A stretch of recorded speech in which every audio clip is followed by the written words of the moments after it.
was in the United States Army 15 years. I spent some time in Georgia, and I spent the bulk of my time in Europe, most of it in Italy, and then between Italy and Germany, and then back to the United States. My job specifically was around communications, right? And I was attached to a airborne unit in Vicenza, Italy.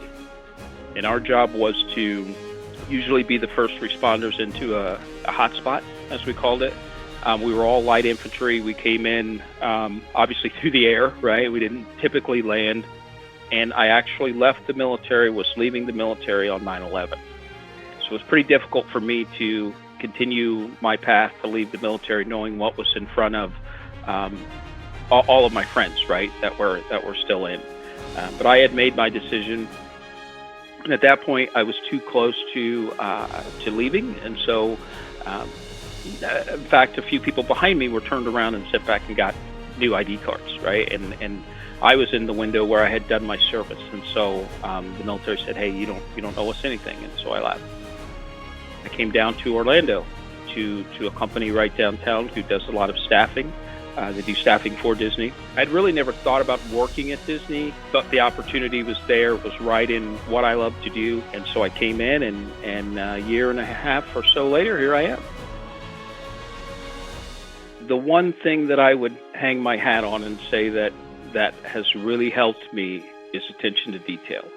And when we see those things that don't look right, we need to pay attention to them.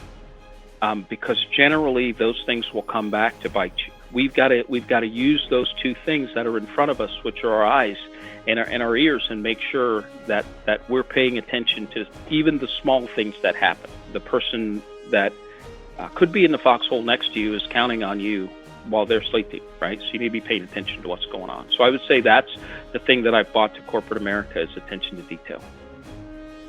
You know, to be a veteran, because there's a million people who have walked in my shoes, right? And so I'm always proud to be a veteran and to say that I'm a veteran and I served the country and you know, my goal out there and everyone that I met was to make sure we were safe and secure back home. I have some friends who made the ultimate sacrifice, right? I did not. And those are the individuals that I think about when I think about what does it mean to be a veteran. Being a veteran is great, and having served the country is great, but let's don't lose focus on those people who paid the ultimate price for us to be able to go into Disney and enjoy the day. I typically try to reach out to at least somebody, right? One of my friends that from the military, and a lot of us stay connected through LinkedIn. There's some military channels that we stay connected through, and now that we've all got internet and all of that things that we didn't have when I was in, it's easier. So I generally just try to reach out to someone. That's generally how I do it. I don't fixate on myself too much. I like to just think back, right, to all of the things that I did that the military provided an opportunity for me to do, as well as protect this great nation. I'd do it again. I'd jump out of planes. I'd do it all again, right? I had the time of my life. And then people ask me, well, do you think everyone should serve? I think it's a personal thing, right? I think if you feel the need or the calling, then serve. But you don't have to serve in the military. You can serve in a soup kitchen, right? You can do many things.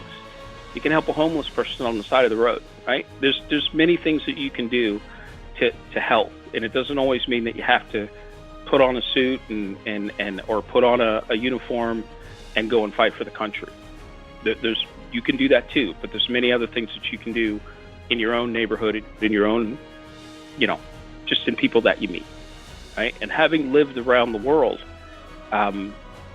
almost everywhere but Asia. I never lived in Asia, but I would tell you that's the greatest place on earth, right? And when you come back, having been overseas for not just a visit, but for a few years, you realize how great this country is.